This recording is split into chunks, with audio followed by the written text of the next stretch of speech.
Salve, salve meus amigos, tudo bem? Bem-vindo ao canal GT Car School, sou Gabriel Teixeira e hoje eu estou aqui com essa incrível máquina Corolla híbrido 2022, modelo 2023. Bom, primeiramente esse carro foi lançado na versão híbrida em 2019, quando surgiu a 12ª geração. E aí o carro começou a ter dois tipos de motorização, o 2.0 Dynamic Force e esse daqui que é 1.8, porém uma motorização híbrida. Esse carro atualmente, a híbrida é vendida em duas versões, que seria a Altis e a Altis Premium. A Altis Premium que é essa daqui que é o topo da gama. Já as motores 2.0 GLI, XEI, a Altis Premium e também a GRS, que é a divisão esportiva aí da Toyota. Quando esse carro foi lançado, ele na versão a combustão, ele era vendido em torno de R$ 999 mil e chegava na versão mais cara próximo de 130 mil. Agora que a gente está falando em maio de 2022, esse carro está partindo de em torno de 140 mil e chegando até próximo de 190 mil. Então realmente, questões aí da pandemia, todos os preços acabaram sendo aumentados. Esse carro aqui ele utiliza um design que eles chamam Prestige dentro da marca, que seria um design mais sóbrio, que é vendido na grande maioria dos mercados. Porém tem um design um pouco mais esportivo para o público mais jovem, que é vendido em alguns outros mercados, que chama o Sport.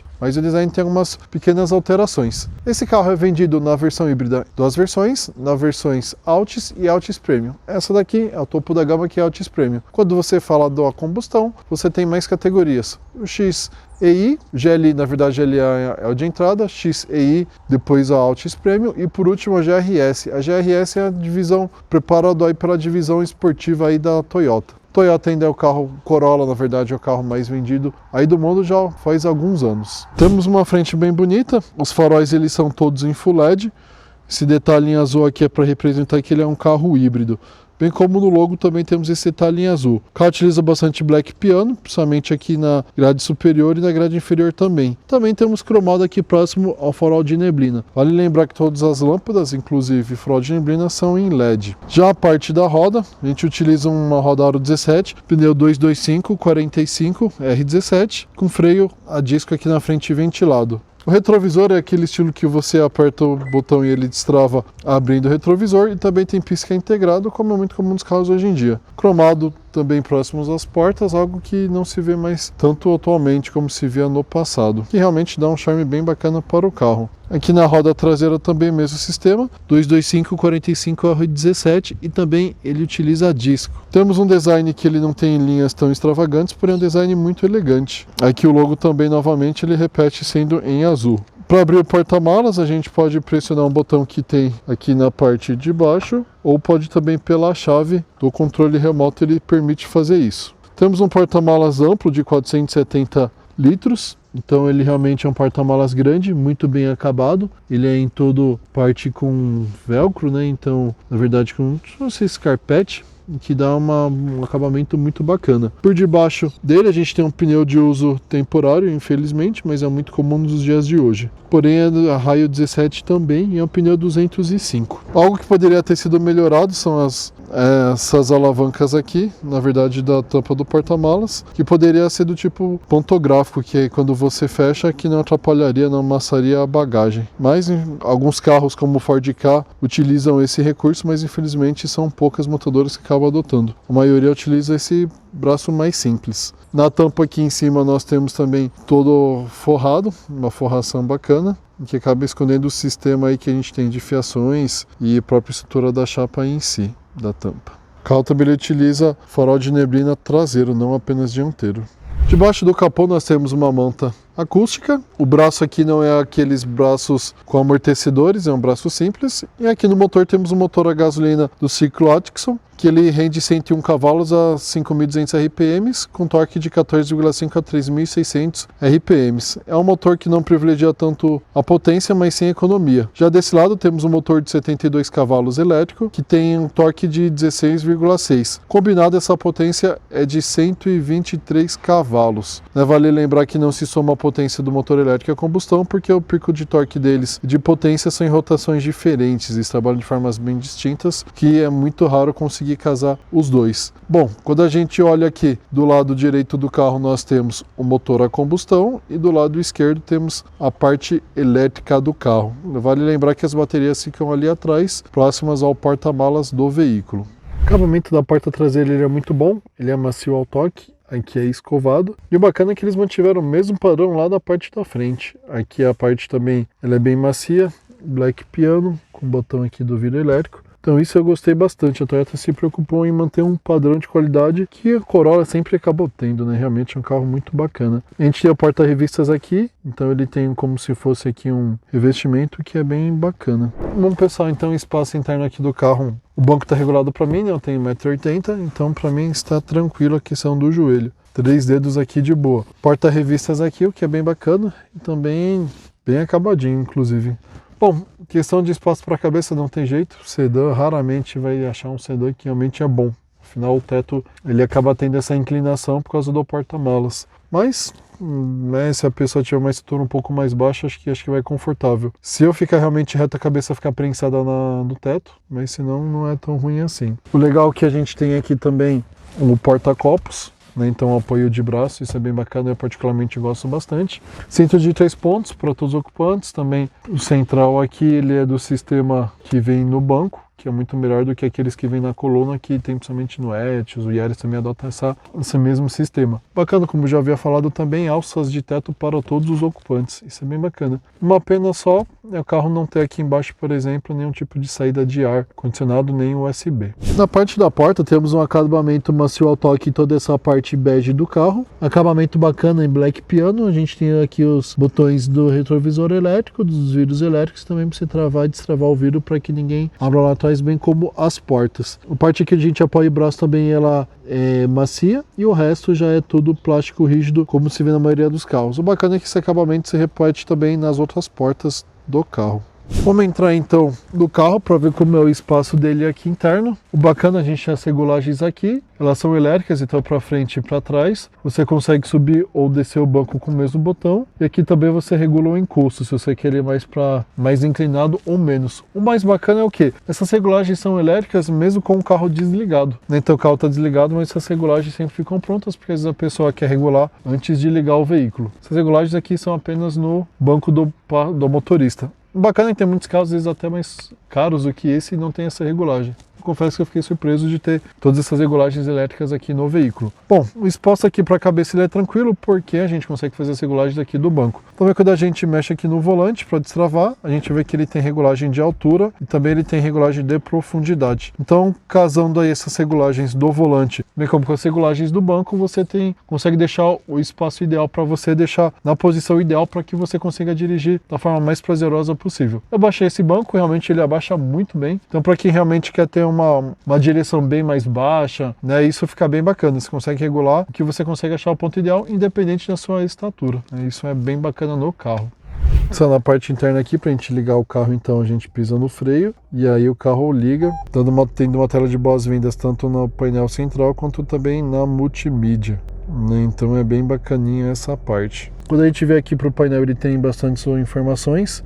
Atualmente aqui ele está marcando aquele sistema de mudança de faixa involuntário. Tem uma bússola, os avisos, algum problema que o carro possa ter. Também o odômetro parcial, mostra o sistema, se ele, nesse caso o motor está ligado, regenerando a bateria. Aqui você consegue ligar e desligar alguns comandos do carro, né? Então é um computador de bordo relativamente completinho, tem as informações básicas que a gente precisa. Do lado esquerdo a gente tem aqui a forma como ele está sendo utilizado, a power quando você está usando o motor a combustão, quanto mais ele sobe realmente mais carro está sendo exigido. O eco, então se ele está usando a parte elétrica ou pouco a combustão, está dando um modo bem econômico. O CHG, que é a parte aqui de regeneração da bateria. Vale lembrar que ele tem 2 motores elétricos, um vai ficar ali trabalhando para ajudar na propulsão, enquanto o outro trabalha na regeneração da bateria. Enquanto o motor a combustão está sendo ligado, está funcionando, ele também, ao mesmo tempo que está servindo como propulsor, também está servindo como regenerador da bateria. Bateria pequena de 1,3 kWh. Do lado direito a gente tem a parte do consumo de combustível, quanto o carro realmente consumiu, e também mais embaixo a gente tem a temperatura do líquido de arrefecimento. Temos uma central multimídia bacana, ela tem a Apple CarPlay Android Auto.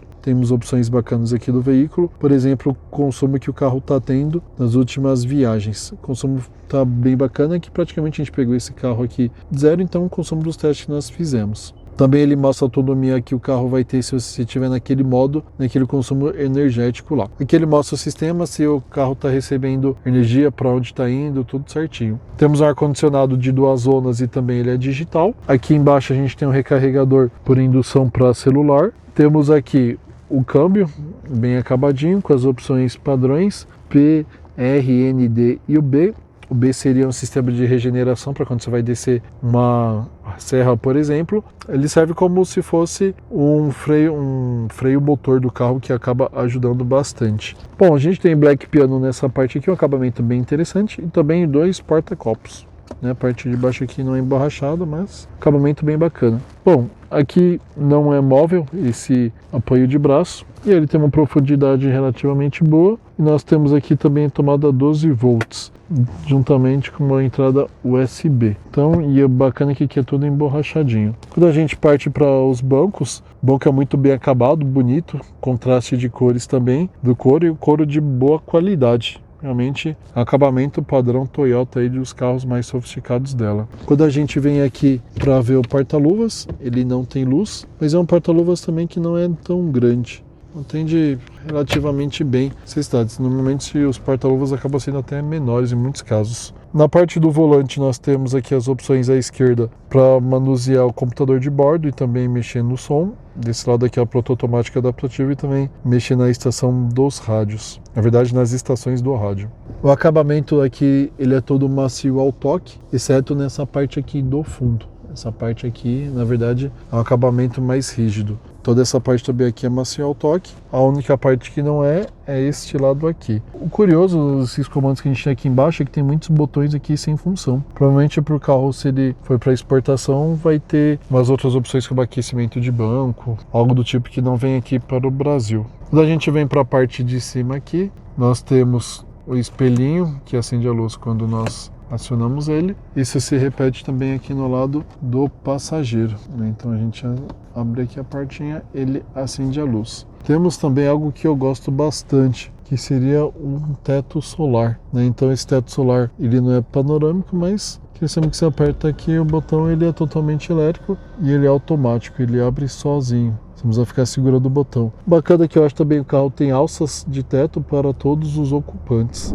Pessoal, falando na parte de baixo aqui do Corolla híbrido, a gente tem uma suspensão McPherson convencional, né? E aqui a gente percebe que o carro está bem limpinho, porque na verdade o carro é novo, né? Pouco rodado. A gente não consegue ver muitas coisas aqui por questões da proteção que é colocado, mas esse cabo laranja é onde realmente faz a ligação do motor com a bateria. E as baterias elas ficam na parte de trás lá do carro. Olhando por aqui a gente percebe a qualidade da montagem, colocam barras aqui para realmente ajudar na proteção. Tem isolamento também térmico e as mangueiras, todas a gente percebe que elas são bem fixadas para realmente facilitar a manutenção e evitar que elas caiam ou até que sofram algum dano. A bateria do carro fica na parte traseira aqui, onde esse cabo está chegando. Vale lembrar que é uma bateria pequena de apenas 1,3 kWh, então é uma bateria que consegue ficar alocada com espaço muito menor. Quando a gente vem para a parte aqui da suspensão, a gente vê que ele tem uma suspensão independente na traseira, que diferente do Corolla Cross. O Corolla Cross utiliza eixo de torção como um carro convencional. Esse tipo aqui, ele acaba dando muito mais conforto, melhora também a estabilidade e a dinâmica do carro em si, né? A dinâmica veicular dele fica muito mais acertada. Desse lado a mesma coisa, freio a disco aqui com o sistema do freio de mão, por cabo. Aqui também a gente vê o escapamento, todo zeradinho, que o carro a primeira vez está sendo utilizado. No geral a gente percebe que realmente aqui segue o padrão Toyota, realmente a montagem dele aqui muito bem feitinha, tudo bem organizado na parte inferior do carro, o que ajuda muito, tanto na durabilidade das peças, e aí demonstra realmente o cuidado que a montadora tem, enquanto ela se preocupa com o nome dela, de fazer realmente carros confiáveis, duradouros. E hoje a gente vai dar um rolê aqui no Corolla híbrido, vamos ver como ele se comporta, ver os modos de condução dele, ver como ele é na cidade, na estrada. Bom, pessoal, acompanhe com a gente, vamos lá. Bom, pessoal, estamos começando aqui então. Primeiro, para ligar o carro, a gente pisa no freio e aperta o botão Power. Bom, vamos comentar com vocês os modos de direção, explicar tudo certinho. Bom, esse carro aqui ele tem 1.440 kg, não é um carro leve, né? Então, talvez nem seja pela questão de ele ser um carro híbrido, mas ele também é um sedã médio, ele tem um refino muito maior, acabamento, tudo isso acaba pesando também. É interessante porque os Corollas antigos tinham um problema de reboque. Teve até um caso famoso na mídia que um cara estava transportando bicicleta e a polícia proibiu, né? Apreendeu, deu uns problemas. Atualmente o carro agora pode rebocar até 400 kg com ou sem freio. Então isso melhorou bastante para quem usava o carro para transportar alguma coisa para rebocar. O carro ficou bacana. O consumo dele, segundo o Inmetro, ele faz 16,3 km por litro na gasolina, na cidade, né, e 10,9 no etanol, ou seja, faz bem menos no etanol. Na rodovia ele já faz 14,5 na gasolina e 9,9 no etanol. Então a gente percebe a diferença aí, né? O etanol, o carro acaba sendo bem mais consumidor de combustível do que na gasolina. O que é muito curioso é quando se compara com o Prius. O consumo urbano dele, do Corolla, é 16,3. Do Prius é quase 19 por litro. E na rodovia ele é 14,5 e o Corolla e o Prius, na verdade, é 17. Bom, mas por que tanta diferença?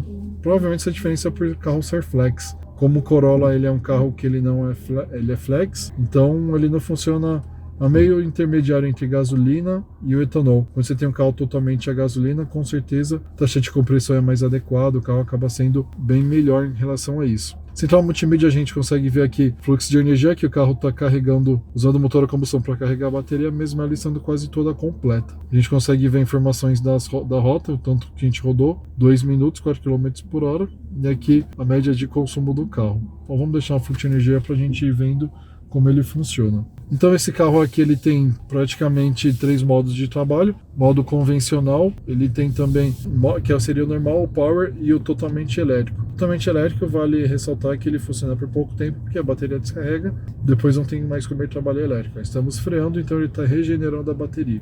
O modo que nós estamos aqui atualmente é o Eco, porém vamos colocar aqui no modo normal. No modo normal, o carro acaba tendo um bom desempenho, ele tem um bom equilíbrio entre o desempenho e a questão também do consumo. O carro esse sistema ele fica bem intermediário. Bom, algo interessante quando a gente compara a autonomia desse carro aqui, quando ele está na gasolina, é de 701 km.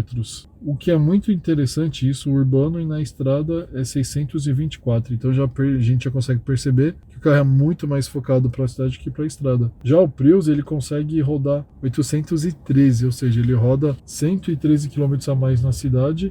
Na estrada faz 731, então um pouco mais de 100 km também de autonomia na estrada. Quando a gente compara o Corolla com o Prius, a gente vê que o coeficiente aerodinâmico do Corolla, o coeficiente de arrasto do Corolla é 0,28, enquanto o do Prius é 0,24. Vale lembrar que o coeficiente, apesar de parecer pouco, só 0,4, mas ele vai de 0 a 100.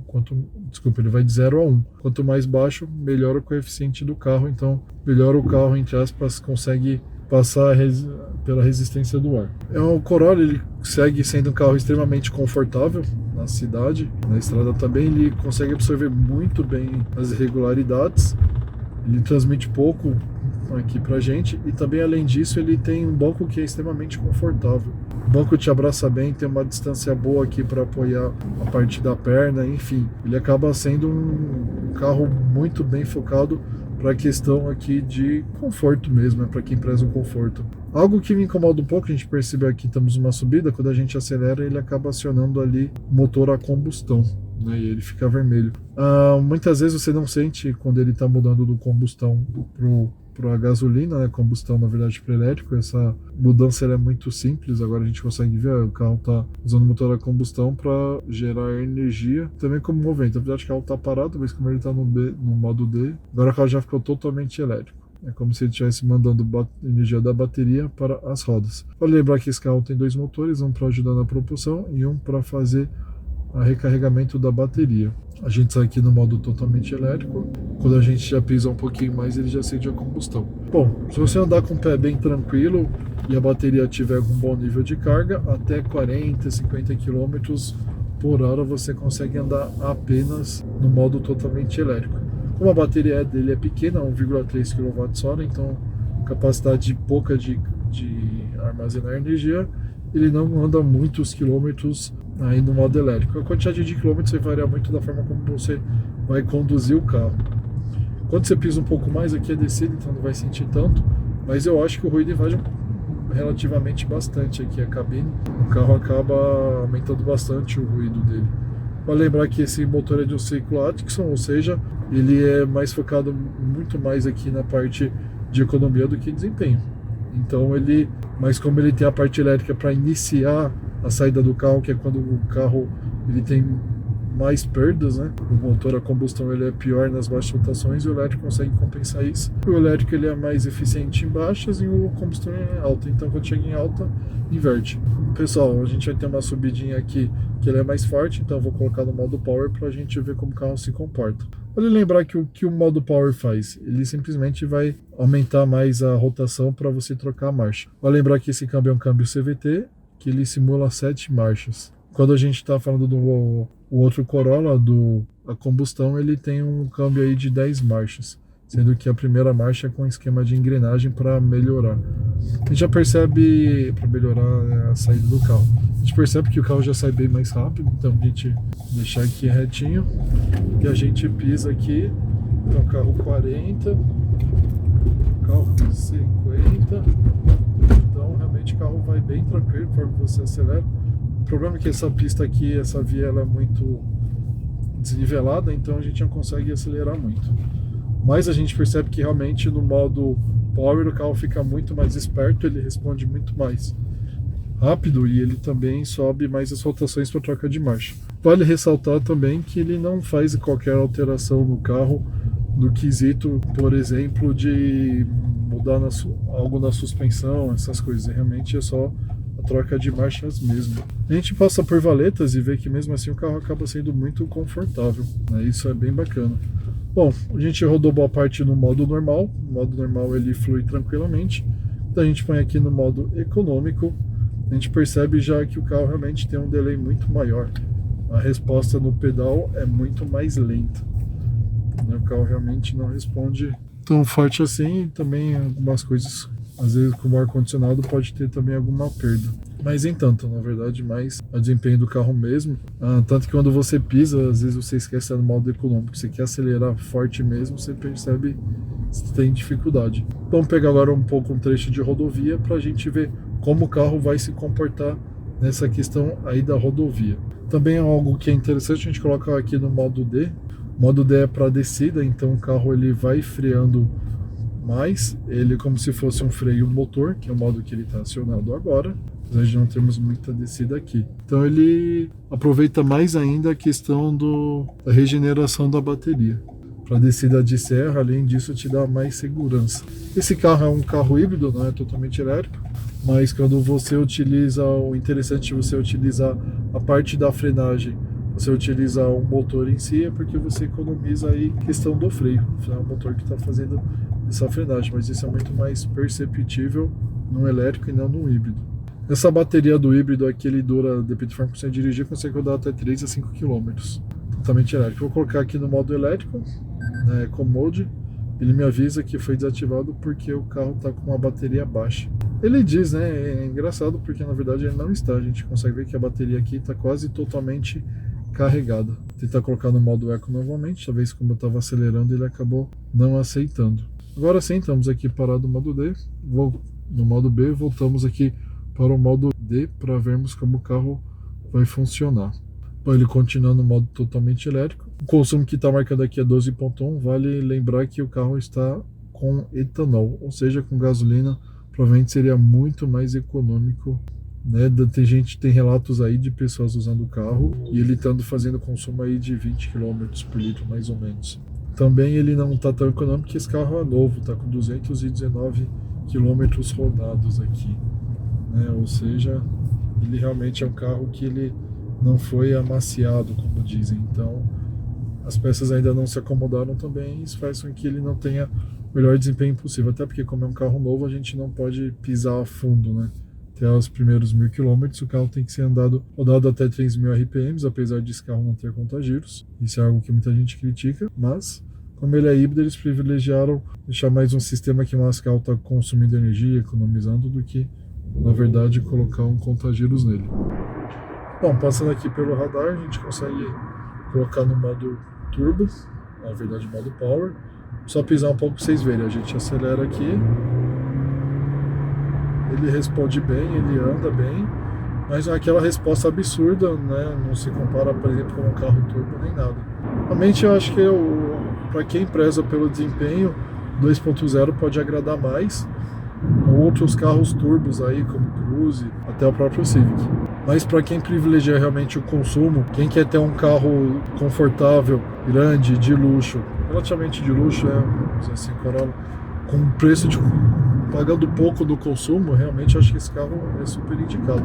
A gente pisa, ele não faz feio, aqui ele mostra subindo que ele está dando todo o privilégio para a potência em detrimento do consumo, mas também ele sobe muito giro e depois cai, que é o típico do CVT, na verdade. O CVT é carro trabalhado com rotações mais baixas, e que a gente consegue perceber pelo desenho que ele, ora, alivia um pouco o pé, já começa a trabalhar só o elétrico. Se a gente pisa um pouquinho mais, ele já põe a combustão para funcionar, né? Então, e o próprio carro gerencia isso, você não consegue dizer eu quero trabalhar só no modo da combustão. Você consegue dizer só no elétrico se ele estiver realmente com uma carga boa de bateria. Na cidade, na estrada, eu aconselho colocar no modo Power, porque quando você precisa ultrapassar esse tipo de coisa, e se você não pisar muito, andando com ele normalmente, ele também não vai elevar muito o consumo, porque ele não vai elevar muita rotação. Bacana é isso, mesmo estando na estrada numa velocidade mais alta, o carro aqui está regenerando a bateria. Pisei um pouquinho e volta a acelerar, está aqui no modo convencional, acelerei um pouquinho e está no elétrico. Um pouquinho mais que você pisa, ele já reconhece e já muda. Se a gente colocar no modo Eco aqui para andar na estrada, né, a gente pisa, o delay do carro é muito maior e ele também não sobe tanto assim a rotação. Aqui também é em curva, não vou conseguir acelerar muito. Mas o bacana desse carro também é a questão da estabilidade. Esse carro tem uma estabilidade muito bacana. Realmente é um carro bem estável na curva, ele gruda bem no chão, você sente que quando ele desliza nas curvas é de forma gradual, de forma tranquila. Então vamos lá, pisei fundo, no modo Eco, ele aumenta a rotação, tal, não é o mesmo desempenho do Power, mas também não é tão ruim assim não.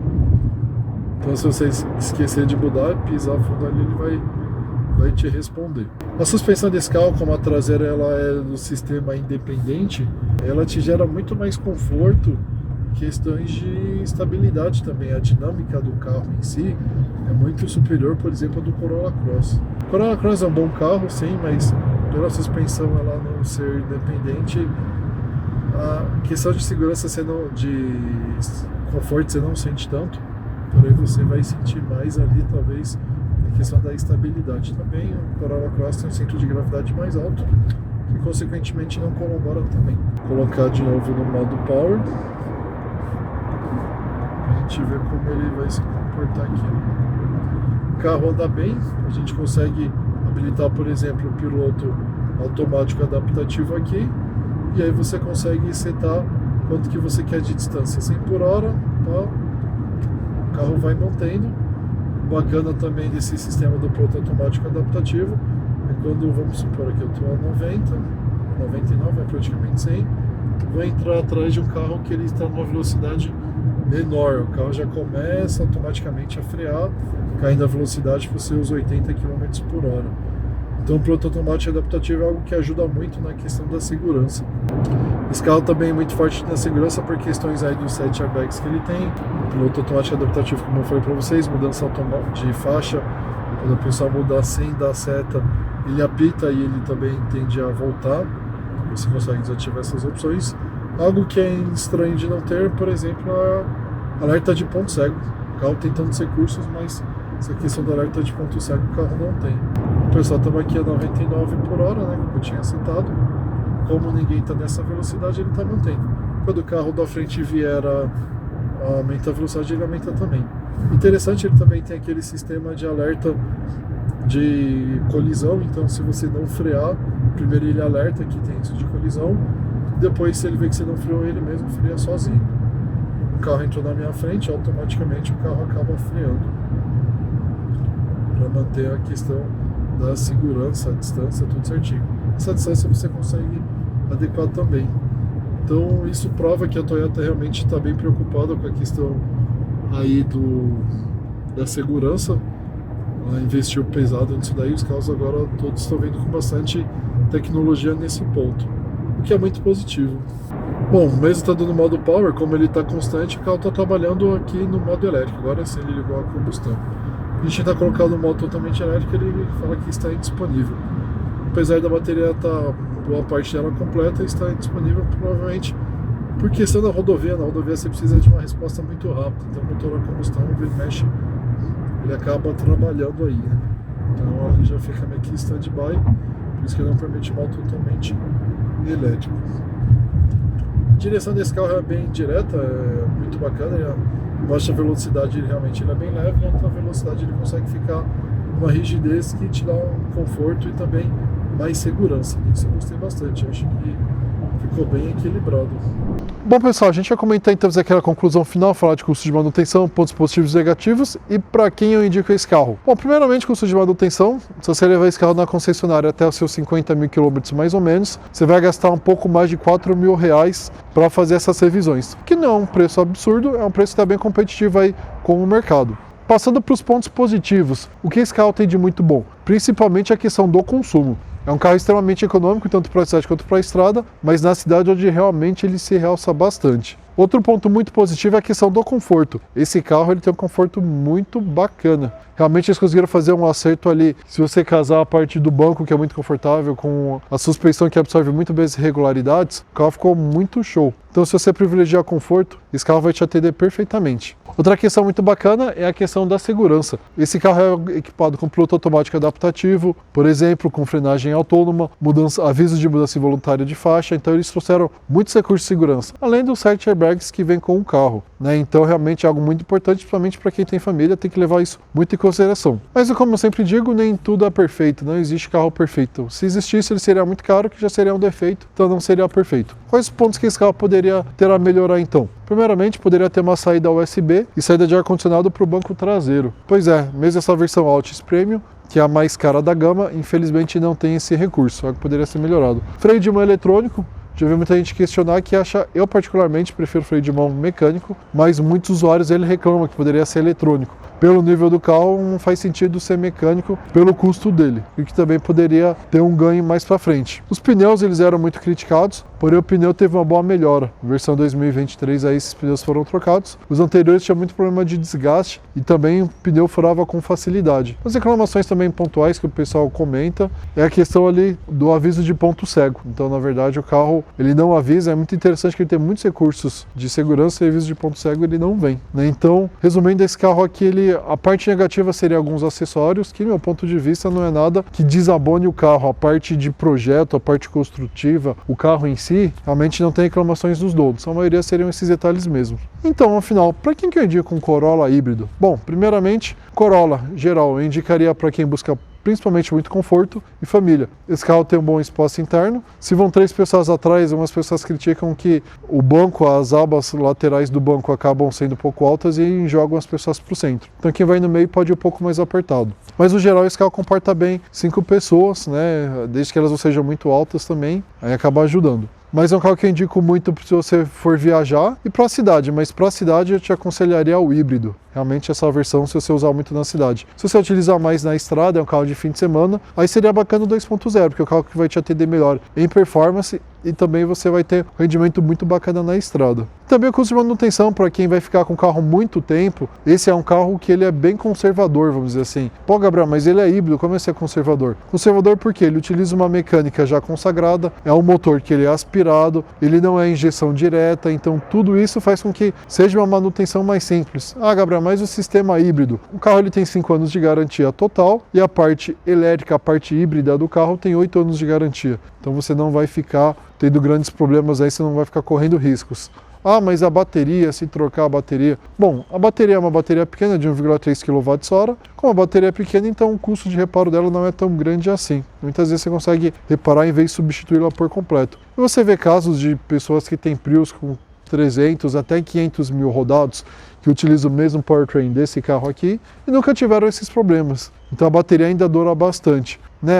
Vale lembrar que o primeiro híbrido que surgiu da Toyota em massa foi em 97, então desde lá o Prius foi muito melhorado e apenas trocaram o design do carro, algumas melhorias, mas ele na verdade é o mesmo powertrain do Prius, então já foi super testado, é extremamente confiável. Super indico esse carro aqui para a maioria das pessoas que buscam um sedã, que infelizmente os sedãs eles estão cada vez mais raros no nosso mercado. Inclusive é um carro, muita gente me comenta comigo. Esse carro ele é muito superior ao Corolla Cross, se você levar em consideração umas especificações, como a parte de suspensão, a parte até de conforto e o acabamento em si. Então, se você está em dúvida entre o Corolla e o Corolla Cross, e você não precisa de uma altura maior do solo, eu indico esse daqui. Realmente vai te atender melhor. O Corolla Cross atenderia se você realmente faz questão de ter um carro um pouco mais alto para facilitar a entrada, para facilitar colocar algo no porta-malas. Aí sim, mas caso contrário, esse carro tem mais estabilidade, é um projeto muito mais bem feitinho, né? A parte de acabamento é muito boa. Bom, pessoal, espero que vocês tenham gostado da avaliação desse carro aqui. Deixem aquele like se vocês gostaram. Compartilhem com seus amigos, seus familiares nas redes sociais, que vocês nos ajudam bastante. Se você não é inscrito, por favor, considere se inscrever para nos ajudar. Se você quer comprar um carro e você está em dúvida qual modelo é melhor para o seu perfil, ou você vai comprar usado e tem medo de comprar um carro problemático, entre em contato conosco, a gente consegue te ajudar. Entre em contato pelo e-mail gtcarschool@gmail.com. Também siga a gente nas redes sociais, tanto no Facebook quanto no Instagram, ambos no GT Car School. Por isso, pessoal, obrigadão por ficar com a gente até o final. Valeu!